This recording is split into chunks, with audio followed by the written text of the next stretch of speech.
পাতিলে কালি করে একটু নরম প্রকৃতির কিছু দিয়ে ঘষা দিলেই উঠে যায়, যায় না?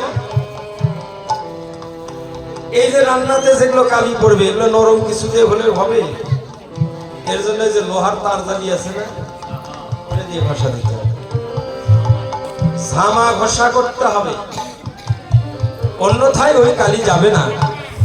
তদ্রূপ এই বিশ্ব সংসারে ভগবান ও জগৎ সংসারে পরিমার্জন করবার জন্য, মার্জনা করবার জন্য, পরিচ্ছন্ন করবার জন্য যখন যেমন যে রূপ প্রয়োজন সেই আকৃতি ধরে, সেই রূপ অস্ত্র ব্যবহার করে।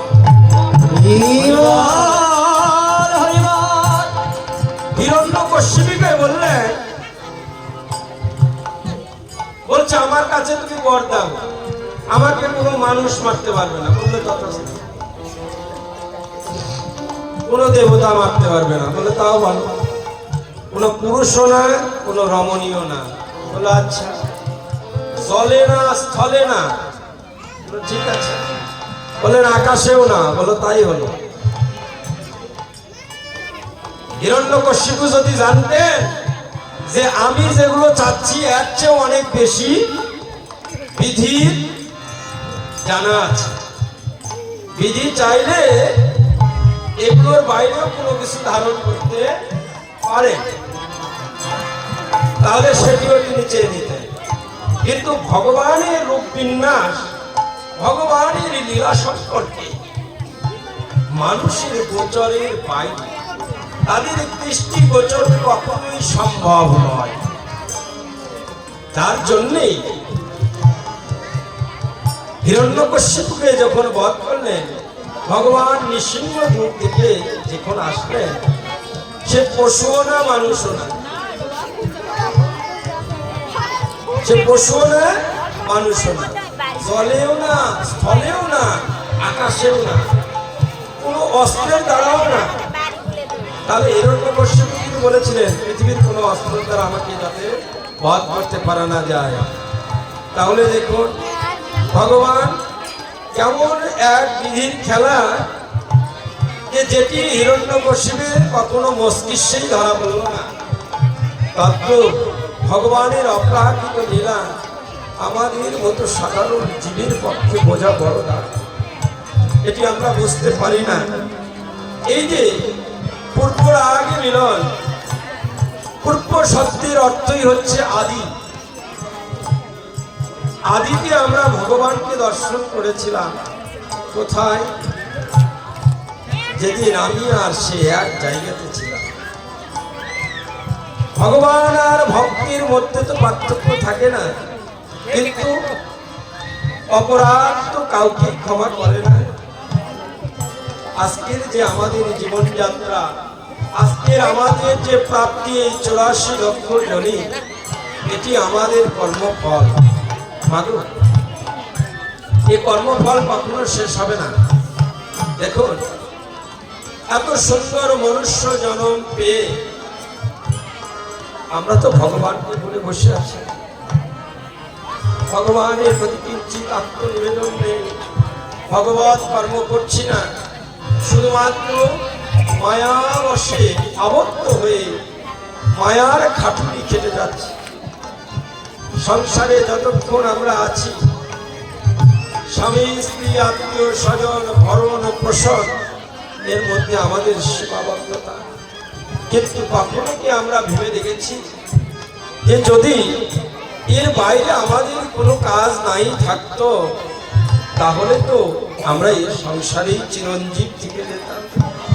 কিন্তু এখানে চিরঞ্জীব আমাদের থাকবার জায়গা নয়, তাহলে আমাদের স্থান বহু দূরে, আবার বহু নিকটে। বহু দূরে কেন বললেন? কেন ধর্মে যোগ কর্মে নহে কৃষ্ণ বশ, কৃষ্ণ বশ কি একমাত্র প্রেম ভক্তি রস। শ্রীমান মহাপ্রভু আমার কলিহত জীবের মাঝে ওই বস্তুটি নিয়ে এসেছেন। কোন বস্তু? যে বস্তু কখনো কোনোদিন কাউকেই তিনি দেননি। ভগবান কোনদিন কাউকে দেন। চৈতন্য চরিতামৃত প্রমাণ করলেন, কৃষ্ণ যদি সুখে ভক্তি ভক্তি মুক্তি দিয়া, ভক্তি মুক্তি দিয়া তথাপি না দেন প্রেম রাখেন লুকাইয়া, রাখেন লুকাইয়া। ভগবান চাইলে ভক্তি অর্থাৎ সম্পদ, কাউকে সম্পদ দিতে পারেন। কারণ রত্ন ঐশ্বর্য বৈভব সম্পদ যার পদতলগ্রস্ত, করতলগ্রস্ত না পদতলগ্রস্ত, তিনি চাইলে কাউকে দান করতে পারেন না, পারে। মুক্তি সর্ব বিচারকের যিনি বিচারক, তিনি তো চাইলে শত অপরাধীকেও মুক্তি দান দিতে পারেন।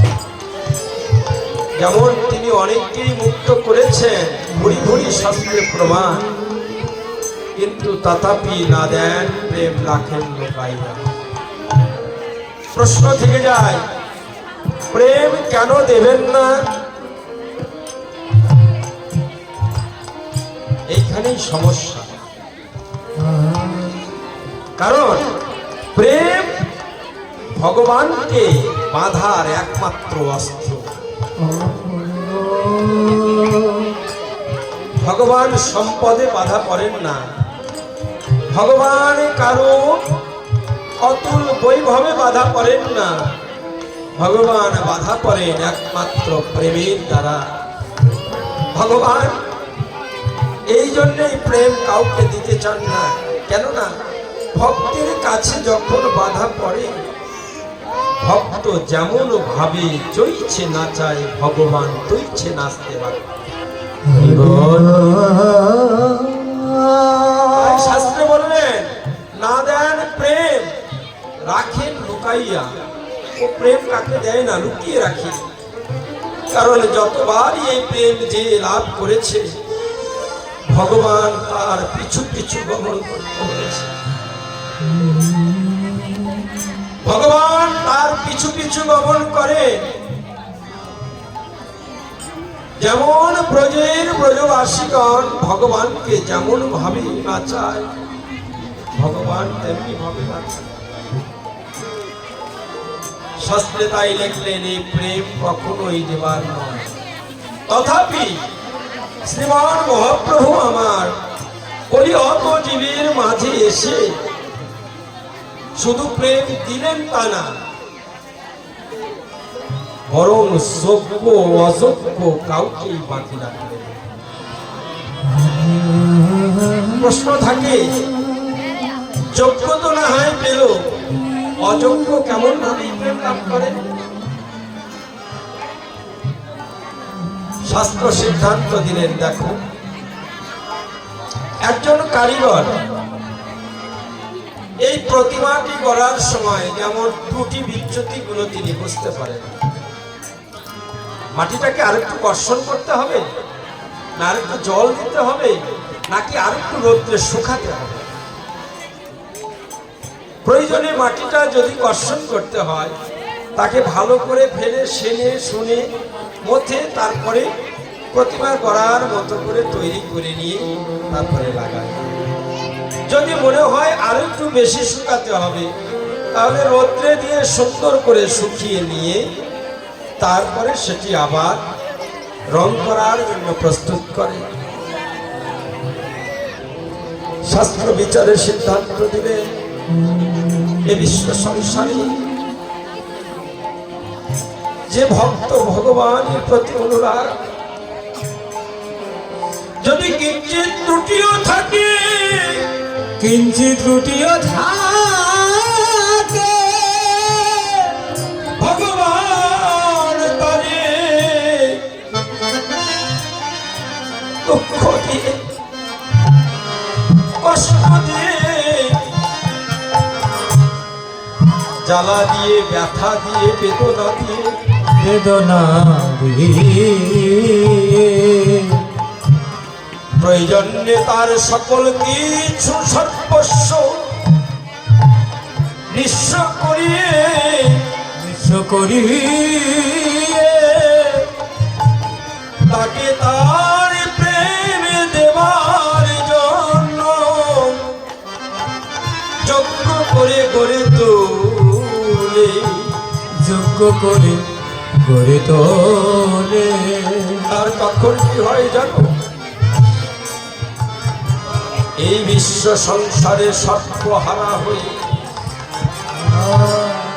সে তখন কাঁদে আর বলে, গৌরী হে,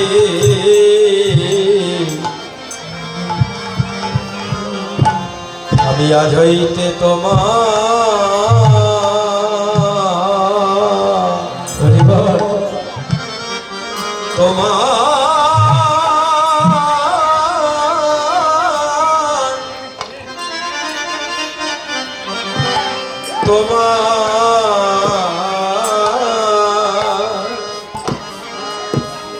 তোমার হলো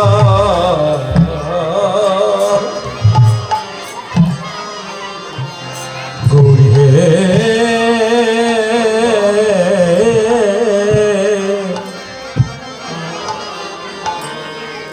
আমি আজ হইতে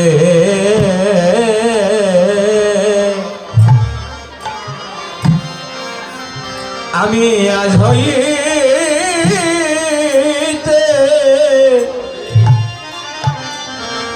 প্রভু গো তোমার হলাম।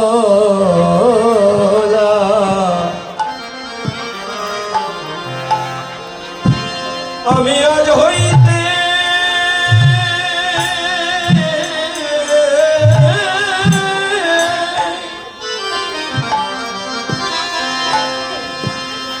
আজ হইতে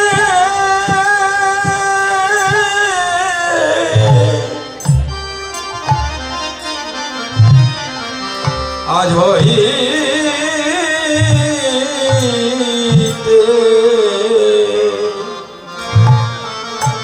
তোমার হলা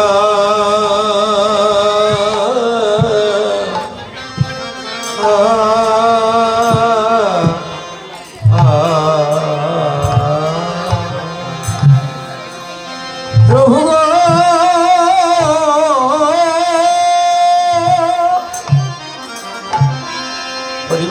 আমি আজ হইতে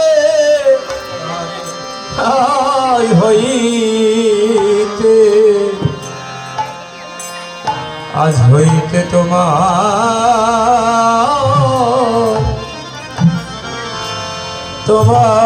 হলো। তত্ত্বজ্ঞ বললেন, দেখো, একটা হিংস্র পশু তো কখনো বশ্যতা স্বীকার করতে জানে না। কখন বশ্যতা স্বীকার করে? ওই হিংস্রতাকে যে দমন করতে,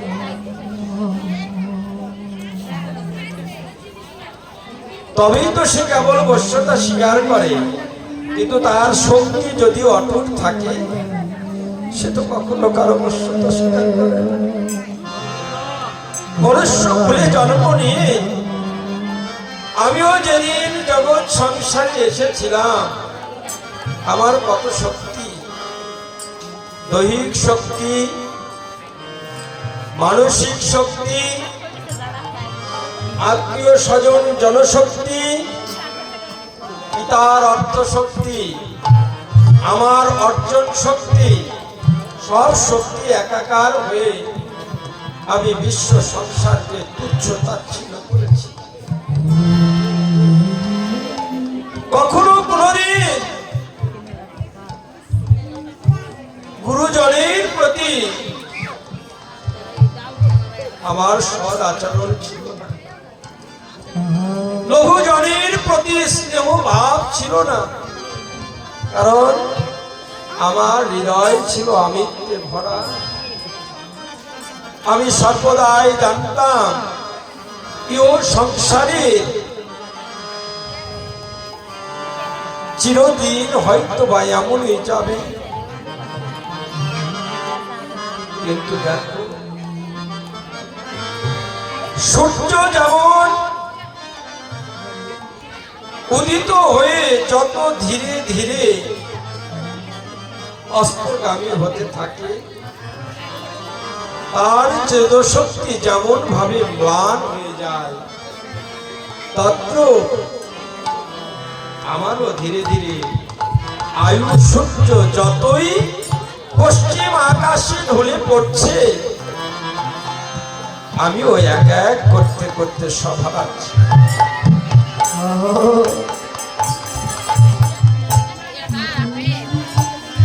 নদী যেমন যতই স্রোতস্বিনী হোক না কেন, নদীতে যতই স্রোত প্রবাহমান হোক, নদী যদি কখনো গিয়ে সাগরে পড়ে, সাগরের পড়ে মাত্রই নদীর যেমন খরস্রোতা ভাব আর থাকে না। জীবতন্ত্র